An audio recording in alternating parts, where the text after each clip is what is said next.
നേടിയതല്ല ഞാനിനെ, ക്രൂശിൽ സ്നേഹം നേടിയ പാപിയാമെന്നെ. നേടിയതല്ല ഞാനിനെ, ഈ ക്രൂശിൽ സ്നേഹം നേടിയ പാപിയാമെന്നെ.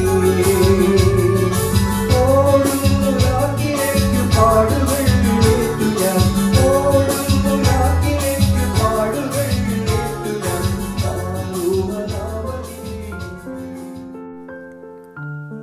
ദൈവനാമത്തിന് മഹത്വമുണ്ടാകട്ടെ. ഇന്നത്തെ പ്രഭാത ധ്യാനത്തിനായി 18-ാം സങ്കീർത്തനം 15-ാം വാക്യം. യഹോവേ, നിന്റെ ബത്സനത്താലും നിന്റെ മൂക്കിലെ ശ്വാസത്തിൻ്റെ ഊത്തിനാലും നീർത്തോടുകൾ കാണായി വന്നു, ഭൂതലത്തിൻ്റെ അടിസ്ഥാനങ്ങൾ വെളിപ്പെട്ടു. നീർത്തോടുകൾ രൂപപ്പെടാനും ഭൂമിയുടെ അടിസ്ഥാനങ്ങൾ വിളിച്ചു വരുത്തുവാനും യഹോവയുടെ വത്സനത്താലും ദൈവത്തിൻ്റെ മൂക്കിലെ ശ്വാസത്തിൻ്റെ ഊത്തിനാലും കഴിയുമെന്ന് സങ്കീർത്തനക്കാരൻ നമ്മെ ഓർമ്മിപ്പിക്കുന്നു.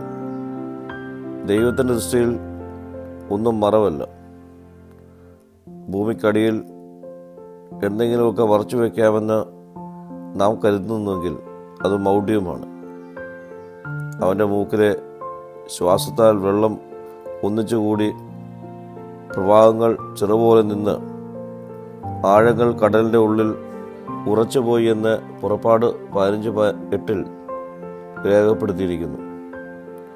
1694 ജമൈക്കയിൽ ഒരു ഉഗ്രമായ കൊടുങ്കാറ്റുണ്ടായതിൻ്റെ ഫലമായി ഭൂമി വിണ്ടുകീറുകയും അനേക നദികൾ പുറപ്പെടുകയും 1000 ഏക്കർ സ്ഥലം തടാകമായി രൂപപ്പെടുകയും ചെയ്തു എന്ന് ചരിത്രം.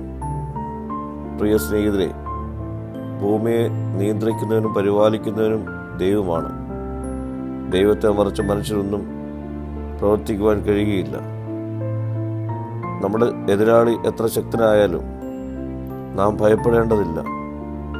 ഭൂമിയെ നിയന്ത്രിക്കുന്നവൻ നമ്മുടെ കൂടെയുണ്ട്. ആ വലിയ ബോധ്യതയോടെ പ്രതിസന്ധികളെ അതിജീവിക്കുവാൻ ഈ നാളുകളിൽ നമുക്ക് സാധ്യമായി തീരട്ടെ. പ്രാർത്ഥിക്കാം. പ്രതിസന്ധികളിൽ പതറാതെ ദൈവത്തിൽ ആശ്രയിച്ച് മുന്നേറുവാനുള്ള കൃപ എനിക്ക് നൽകണമേ. മഹത്വം നീ എടുക്കണം. യേശുവിൻ്റെ നാമത്തിൽ തന്നെ. ആമീൻ.